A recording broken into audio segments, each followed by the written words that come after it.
So any vertebrae has got three elements. One is the anterior element, which contains only the vertebral body, and then the posterior element, which contains the transverse process, the articular process, the lamina and the spinous process. And the third interconnecting element is the pedicle, which connects both the anterior element as well as the posterior element.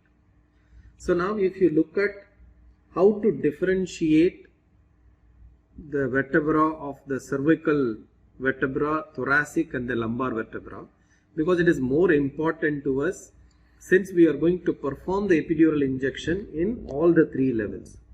So here I have kept the vertebra of all the three parts. This is the cervical vertebra, this is the thoracic, and this is the lumbar vertebra. If you look at the anterior element, they are more or less same, because the vertebral body is only the size is different, but essentially the configuration is the same. If you look at the pedicle, the interconnecting part, the pedicle also is of the same configuration. But if you look at the biggest difference is there in the posterior elements. So among the posterior elements, if you look at carefully, the glaring differences between is the transverse processes. If you look at the transverse process of cervical vertebra, it is facing or directed anteriorly. This is the transverse process of the cervical vertebra, which is directed anteriorly.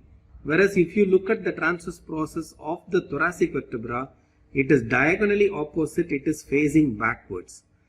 In the cervical spine, the transverse process is facing anteriorly, whereas in the thoracic spine, the transverse process is facing backwards.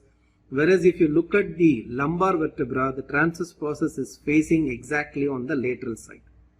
So we can take the advantage of this transverse process, how they have directed, the shape and the direction, by which we can differentiate the vertebral body we are looking at, whether it is a cervical or thoracic or lumbar. So in the higher level, between the C7 and T1, by looking at the transverse process itself, we can identify which is C7, which is T1. Similarly, at the thoracolumbar interjunction, we can identify which is L1 vertebra, which is a T12 vertebra.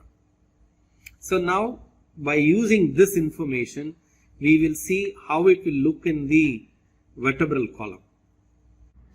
So in this intact spine, you look at, this is the cervical spine. This is C1, C2, C3, C4, C5, C6, C7, and this is a first thoracic spine.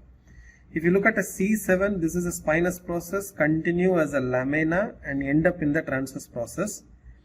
Whereas when you look at the transverse process, it is going in front. I just tilt the vertebral column, you can see it is going in front, whereas the thoracic spine transverse process projecting towards backwards. So again I am coming back. So in the first thoracic spine, this is a spinous process, lamina, transverse process, which is projecting backwards, whereas in the cervical vertebra, the transverse process is projecting anteriorly. This posterior projection is simply because it has to accommodate the rib in front. So all the thoracic transverse process are projected backwards to accommodate the rib in front. So you can see the groove that accommodates the rib in the transverse process. So from the T1 to T12, the transverse process of the thoracic spine is projected backwards. Similarly, if you come down to the lumbar level, this is a T12, this is L1. If you see the transverse process going laterally, whereas in T12 the transverse process is projected backwards. You can look at very clearly in the lateral oblique view. The transverse process projected laterally, whereas the transverse process projected posteriorly in the T12 vertebra.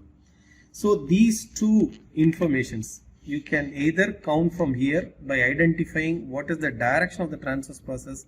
You can identify whether it is a L1 or T12, and from there you can count up, or from the top by identifying the shape of the transverse process of C7 and T1, you can identify the level and you can count down.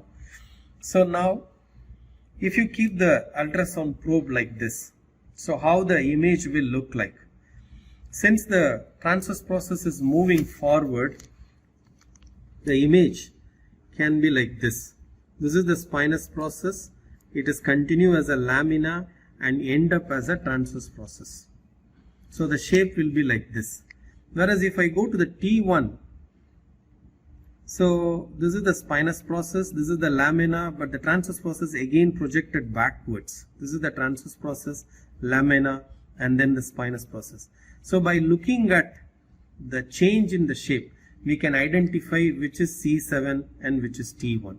From there, you can start counting the appropriate intervertebral space.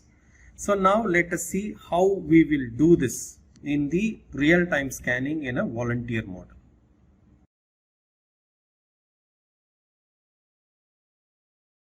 Okay, in this volunteer scan, I am using our conventional C60 probe. C60, C indicates the curvilinear, 60 indicates the 60 mm, that is the length of the footprint. It fires from 2 to 5 megahertz. So in this I am going to demonstrate 2 ultrasound windows. I am going to scan the transverse scanning of the cervical spine and then thoracic spine to see what is the shape of the vertebral spinous process and transverse process. So here the volunteer is sitting comfortably and then the head is slightly fluxed in front. So I am doing a transverse scan.